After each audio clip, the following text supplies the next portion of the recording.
Hello student. तो आज हम लोग लिटरल के टाइप में स्ट्रिंग कांस्टेंट को देखेंगे।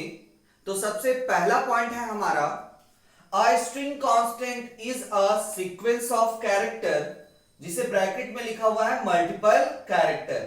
यानी कि string constant sequence of character होता है जिसे मल्टीपल कैरेक्टर भी बोला जाता है। तो यहां पे मल्टीपल कैरेक्टर कहने का मतलब बहुत सारे कैरेक्टर है, लेकिन स्ट्रिंग कांस्टेंट में एक कैरेक्टर या एक कैरेक्टर से अधिक भी हो सकता है। लेकिन यहां पे कंफ्यूजन हो सकता है क्या? हमने लास्ट वीडियो में देखा था कैरेक्टर कांस्टेंट में, उसमें भी हमारा एक कैरेक्टर होता था और स्ट्रिंग कांस्टेंट में भी हमारा एक कैरेक्टर होता है। तो चलिए दोनों में डिफरेंस क्या होता है इसे भी समझ लेते हैं। कैरेक्टर कांस्टेंट में आपका एक कैरेक्टर होता था जिसे इंक्लोज किया जाता था सिंगल कोट से, लेकिन स्ट्रिंग कांस्टेंट जिसमें कि आपका एक कैरेक्टर और मल्टीपल कैरेक्टर यानी कि बहुत सारे कैरेक्टर हो सकते हैं, उसे इंक्लोज किया जाता है डबल कोट से। तो आपको समझ में आ गया होगा दोनों में डिफरेंस कि कैरेक्टर कांस्टेंट जिसमें कि एक कैरेक्टर होता है उसे इंक्लोज किया जाता है सिंगल कोट से, और स्ट्रिंग कांस्टेंट जिसमें कि वन कैरेक्टर और एक से अधिक कैरेक्टर हो सकते हैं जिसे इंक्लोज किया जाता है डबल कोट से। तो चलिए हम लोग इसका एग्जांपल समझ लेते हैं।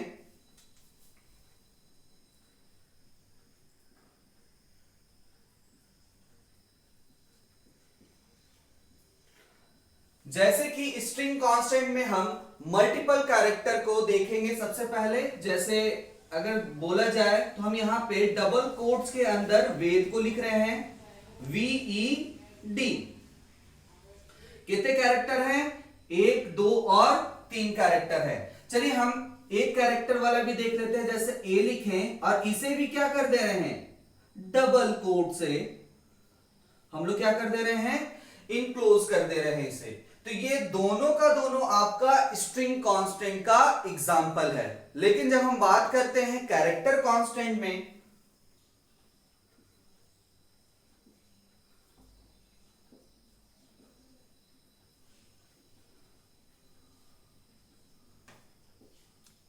उसमें आपका सिर्फ और सिर्फ एक कैरेक्टर होता था और उसे इनक्लोज किया जाता था सिंगल कोट से।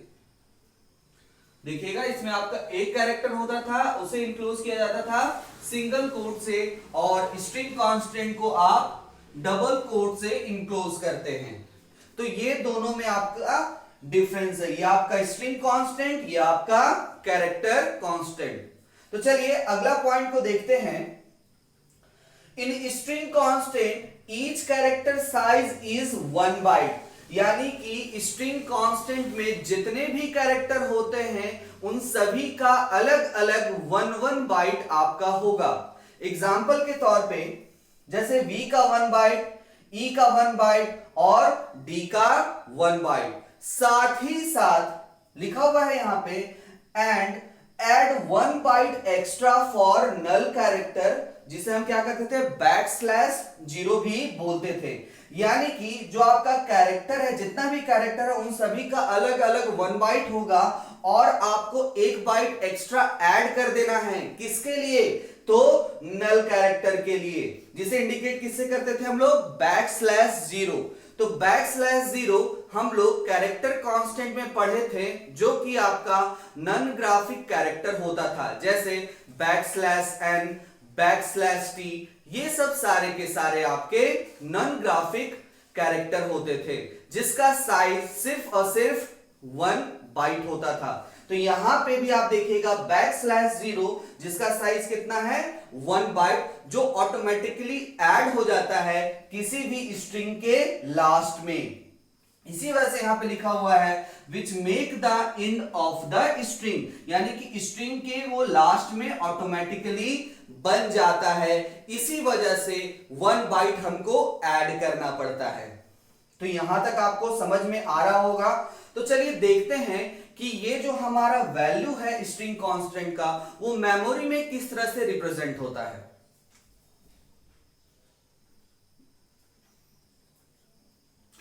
यहां पे जो वेद है वो तो होगा ही होगा, साथ ही साथ आपको बोला गया लास्ट में आपका नल कैरेक्टर यानी कि \0 वो ऐड हो जाता है। उसी तरह से हमारा जो एक कैरेक्टर है यानी कि 1 कैरेक्टर है उसे भी हम लिखते हैं, साथ ही साथ मेमोरी में आपका \0 यानी कि नल कैरेक्टर ऑटोमेटिकली ऐड हो जाता है। देखिएगा किस तरह से वेद का यहां पे आपको दिख रहा है और एक आपका यहां पे भी आपको दिख रहा है, यानी कि लास्ट में आपका नल कैरेक्टर ऑटोमेटिकली ऐड हो जा रहा है। तो चलिए देखते हैं साइज कितना होता है। तो साइज के बारे में आपको बताए थे, स्ट्रिंग कांस्टेंट में जितने भी कैरेक्टर होते हैं उन सभी का अलग अलग 1 बाइट होगा। जैसे V एक अलग कैरेक्टर है, E अलग कैरेक्टर है, D अलग कैरेक्टर है और \0 ये हमारा क्या है, नल कैरेक्टर है। तो टोटल कितने बाइट, 1 2 3 और 4 बाइट। अब चलिए इसमें देखते हैं, तो इसमें कितना है, 1 बाइट और एक हमारा कौन सा है, नल कैरेक्टर। इसे अलग अलग नहीं करिएगा, हम आपको बता चुके हैं ये नल कैरेक्टर है जो कि नॉन ग्राफिक कैरेक्टर होता है, जो हम लोग \0 को एक ही मानते हैं। इसी वजह से यहां पे हमारा 1 और ये हमारा क्या हो गया, नल कैरेक्टर 2, यानी कितना बाइट, 2 बाइट। तो किस तरह से साइज बनाया जाता है स्ट्रिंग कांस्टेंट का आपको पता चल गया होगा। कैरेक्टर कांस्टेंट में देखा जाए तो इसका कितना होता है, सिर्फ और सिर्फ 1 बाइट।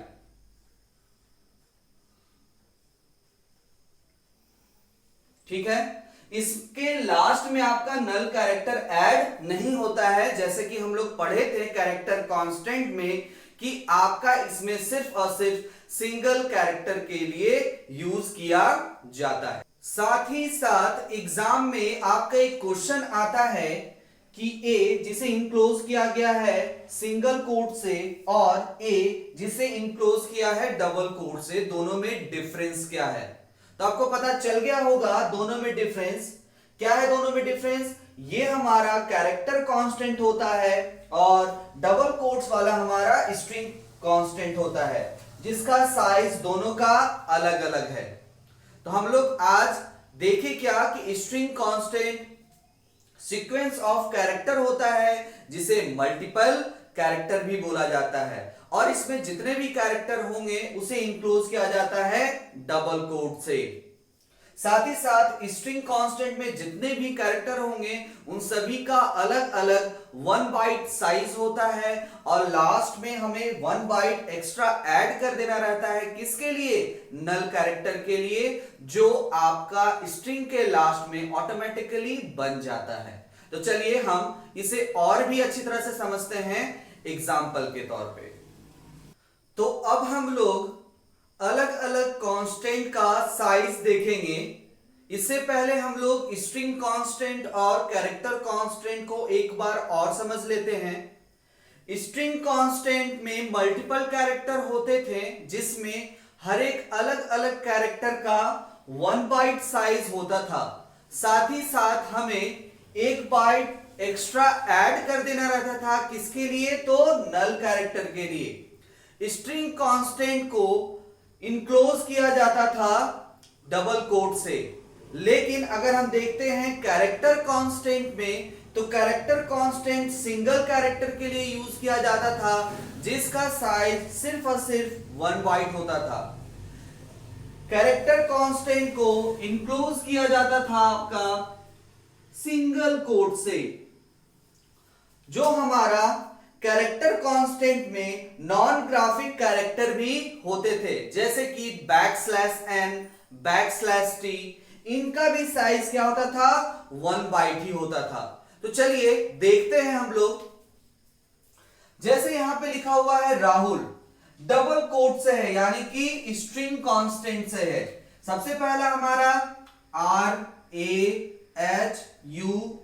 टोटल कितना है आपका कैरेक्टर, तो 5 कैरेक्टर, लेकिन 5 कैरेक्टर बोला जा रहा है यानी कि 5 बाइट। साथ ही साथ आपको एक्स्ट्रा ऐड कर देना है लास्ट में क्या, नल कैरेक्टर को, यानी कि 5 + 1 कितना हो गया आपका 6। जैसे एक बार और समझ लीजिए क्या था, हम बोले थे आपको राहुल तो लिखा ही रहेगा लेकिन साथ में आपका एक और नल कैरेक्टर यानी कि \0 भी ऐड हो जाएगा, जैसे कि RAHUL और ये \0 यानी कि नल कैरेक्टर। टोटल कितना बाइट हो गया 1 2 3 4 5 और 6 यानी कि 6 बाइट। चलिए अब दूसरा देखते हैं हम लोग। यहां पे लिखा हुआ \TRAJ, ठीक है। तो यहां पे \T जो कि आपका नॉन ग्राफिक कैरेक्टर होता था जिसका साइज क्या होता था आपका 1 बाइट, तो इसे एक ही माना जाएगा, अलग अलग नहीं मानिएगा। तो \T का यूज हॉरिजॉन्टल टैब देने के लिए यूज किया जाता था। अब हमारा कौन कौन सा कैरेक्टर है RAJ। टोटल कितना साइज हुआ 1 2 3 4 यानी कि टोटल कितना है 4 यानी कि 4, लेकिन 4 होना चाहिए लेकिन साथ में हमको क्या कर देना है नल कैरेक्टर ऐड कर देना है, तो कितना हो गया 5 बाइट। चलिए इसमें देखते हैं, लिखा हुआ है RANCHI \n है तो इसे एक ही माना जाएगा। फिर 1 और 2 कितना हो गया 1 2 3 4 5 6 7 8 9 हो गया, लेकिन एक और हमको ऐड कर देना है किसके लिए नल कैरेक्टर के लिए। तो 1 2 3 4 5 6 7 8 9 एक ऐड कर देंगे तो टोटल कितना हो जाएगा 10 यानी कि 10 बाइट। चलिए इसमें देखते हैं, तो इसे इनक्लोज किया गया है सिंगल कोट से। सिंगल कोट्स यानी कि कैरेक्टर कांस्टेंट जिसे इनक्लोज किया जाता है सिंगल कोट से, जो कि सिंगल कैरेक्टर के लिए होता है। तो सिंगल कैरेक्टर इसमें सिर्फ और सिर्फ क्या होगा आपका 1 बाइट। बताए थे आपको कि कैरेक्टर कांस्टेंट में आपका लास्ट में नल कैरेक्टर ऐड नहीं होता है, ठीक है। लेकिन जब हम बात करते हैं यहां पे भी S लिखा हुआ है लेकिन इसे इंक्लोज किया गया है डबल कोट से, तो ये हमारा क्या हो गया स्ट्रिंग कांस्टेंट का हो गया। तो यहां पे क्या हो जाएगा आपका एक और एक ऐड कर देंगे किसके लिए तो नल कैरेक्टर के लिए। टोटल कितना हो जाएगा आपका 2 बाइट। तो ध्यान ये रखना है आपको कि सिंगल कोट्स अगर रहेगा तो वो कैरेक्टर कांस्टेंट होगा जिसके लास्ट में आपका नल कैरेक्टर ऐड नहीं होता है, लेकिन अगर वही में अगर आपका डबल कोट्स रहेगा तो वो हमारा स्ट्रिंग कांस्टेंट हो जाता है जिसके लास्ट में आपका क्या होता है नल कैरेक्टर ऐड होता है।